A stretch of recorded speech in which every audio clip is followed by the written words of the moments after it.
এই সরকারের আসলে মানে আসল কাজ রেখে আশেপাশে অনেক ধরনের বিতর্ক উস্কে দেওয়া বা সেটা তৈরি করার ক্ষেত্রে তাদের মনোযোগ অনেক বেশি দেখি আমি। দেখেন 5 আগস্টে এটা তো এই কথাটা বিএনপি বলতো আগে। আচ্ছা না, এটা বিএনপি আসলে কোন অ্যাঙ্গেল থেকে বলতো সেটা অবশ্য মানে সেটা অন্য প্রেক্ষাপট। তবে এই মুহূর্তে আমি যেটা দেখছি যে দেখেন 8 আগস্টের মানে এইটার আসলে একটা সরকার, এই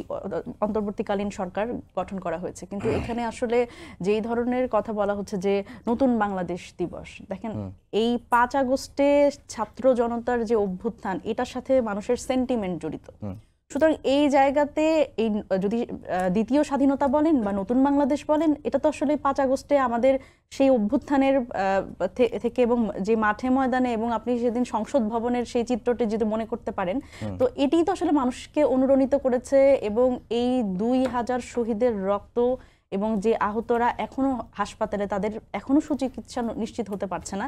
এই একটা সময়ের মধ্যে যখন আমরা আছি, তখন যদি এই ধরনের বিতর্ক হয় এবং এটা 1 বছর পূর্তিতেই, তো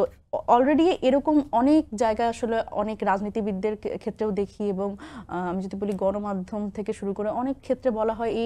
এই অভ্যুত্থানটাকে, গণ অভ্যুত্থানটাকে অভ্যুত্থানও অনেকে বলেন, এটা আন্দোলন বলার একটা চেষ্টা করা হয়। সুতরাং এই 1 বছরের মধ্যেই যদি আসলে এত বিতর্ক এবং সঠিক তথ্য, এটা তো একটা তথ্য বিভ্রাট করা হচ্ছে।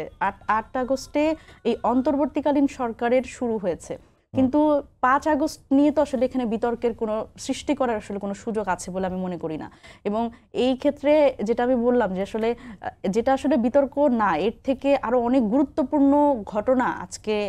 বাংলাদেশে হয়েছে এবং সেই জায়গা থেকে আসলে এই একটা নতুন